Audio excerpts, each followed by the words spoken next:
often viewed as one big entity. How does RMB break down the risks to evaluate opportunities for M&A activity?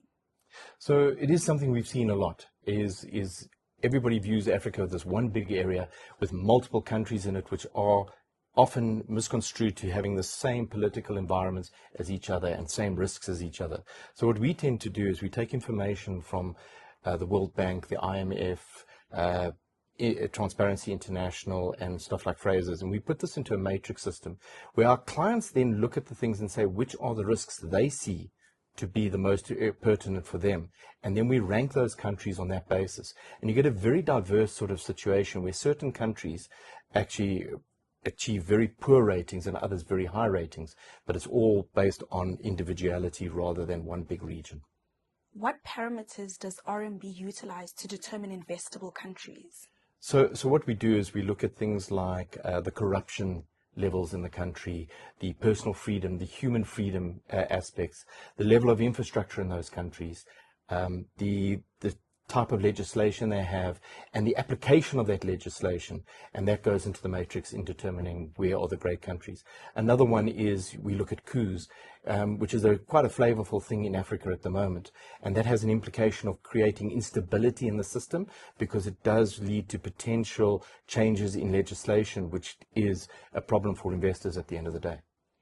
Once we've determined the investable countries, how do we use the country rankings to evaluate future opportunities? So as indicated, we get this ranking of the different countries determined by the client based on their criteria. Then what we do is we take the quality of the various projects around Africa or wherever, and we marry that into a two-dimensional matrix, which then will isolate certain projects as being better than others, and also which countries, how they rank relative to other countries. And that trade-off comes into play now. So you'd have a good project, bad country, good project, reasonable country, that sort of stuff, and then you decide which countries make the most sense to invest. So it becomes a discussion with the client, and the client then narrows it down to maybe 5 opportunities, and then get into more detail from a desktop perspective to determine, are those opportunities the opportunities you want to look at investing in? Where do we foresee future M&A activity in the African context? So if we look at Africa, a lot of the stuff has happened in the past historically in the South African context, which makes a lot of sense considering it's 150 years of mining. However, this region has become very, very limited in large M&A transactions now. You've seen a lot of demergers out of the major corporates and that. So the activity is moving a lot further north.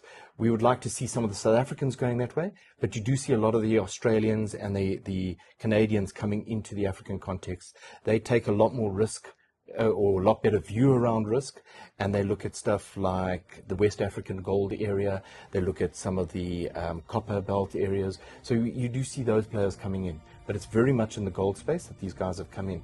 So what you would expect to see from here is a lot of your junior miners and mid-tier miners starting to merge, creating bigger companies, especially, as I say, in the gold space. From the global diversifieds, you do see them taking part, but it's more in the iron ore and a bit in the copper, but not the way they would do it in the South American context or the Australian context. You're not seeing that same sort of thing, but Africa has a lot of opportunity.